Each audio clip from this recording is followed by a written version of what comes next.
Hello guys, how are you? Welcome to Cosmic Essence Education. My name is Maitray and in this video we'll be looking at reciprocal functions.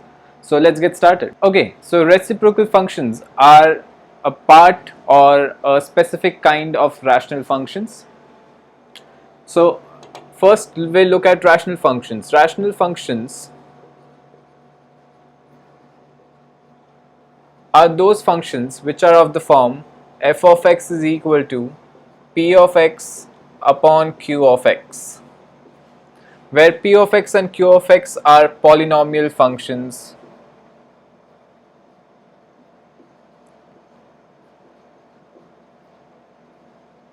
These type of functions are known as rational functions, and a specific case of that are reciprocal functions, where f of x are in the form of k upon x.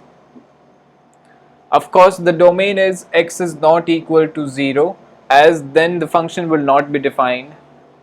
These types of functions are known as reciprocal functions. So we have a constant in the numerator and a linear expression of x in the denominator. So also k is not equal to 0, because then it becomes a constant function, not a rational function.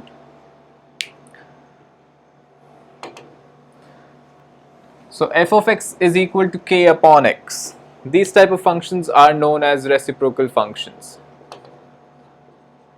X is not equal to 0 and k is not equal to 0. The graph of this function is a rectangular hyperbola. Now there are two cases that we can discuss here. First case, if we look at this is equal to y, so we can write xy is equal to k. So the case 1 is when k is positive. When k is positive, it would mean that both x and y are either positive or both x and y are negative. Only then we will get k is positive. So in this case, the graph of y is equal to k upon x will be in the first quadrant and in the third quadrant. Here both x and y are positive and here both x and y are negative. These both curves together make the graph of y is equal to k upon x. Let's look at the graph more carefully. Now, if I see here, as I tend towards 0, the value of y, as x tends towards 0 from the right side, the value of y will be positive, but it will be increasing and going towards plus infinity, as the denominator is tending towards a smaller and a smaller quantity. That's why the graph is going in this way. It is going up till plus infinity. If I look at from the left side of 0, as x tends towards 0 from the left side, x will be negative, but it will still be in very small, very small. So as x is negative, y is also negative, but the value of y, the absolute value of y, will be very high. Because it is negative and the absolute value is very high, as x goes towards 0 from the left side, y tends towards minus infinity. So the graph goes like this and like this here. Now also this means that this y-axis, x is equal to 0, is an asymptote to the function. Asymptote of the function. What do we mean by asymptote?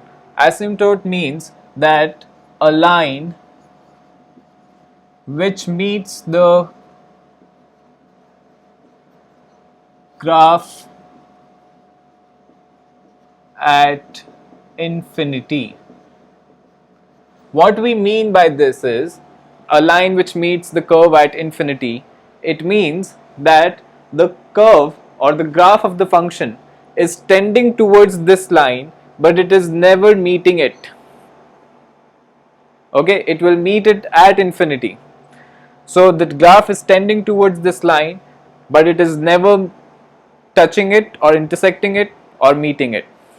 That is what an asymptote is. Now let's look when x tends towards infinity. As x tends towards infinity, what is happening? As x tends towards infinity, y will be decreasing in value as the denominator here is getting bigger and bigger. So y will tend towards 0. So as x tends towards infinity, y tends towards 0.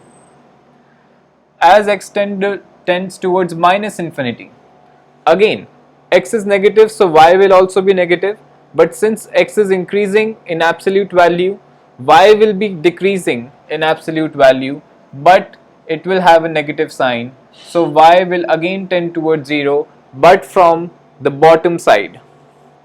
It will be tending towards 0, but from the negative side. So this is the graph of y is equal to k upon x when k is positive. This is case 1. Also we see that the x-axis is also an asymptote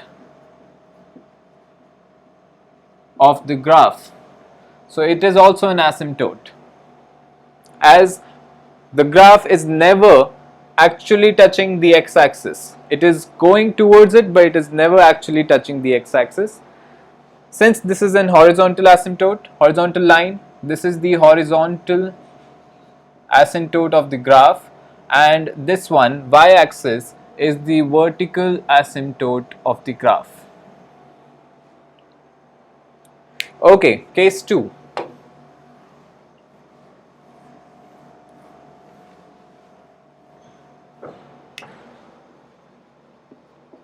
Case 2 is when k is negative. Now if k is negative, that would mean that either one of them is negative and the other one is positive. So in one case x can be positive, y will be negative. In the other case y can be positive, then x will be negative. So the graph is changed slightly.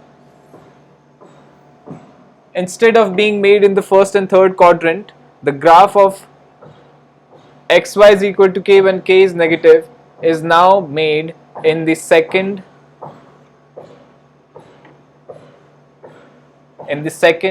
and the fourth quadrant in this way.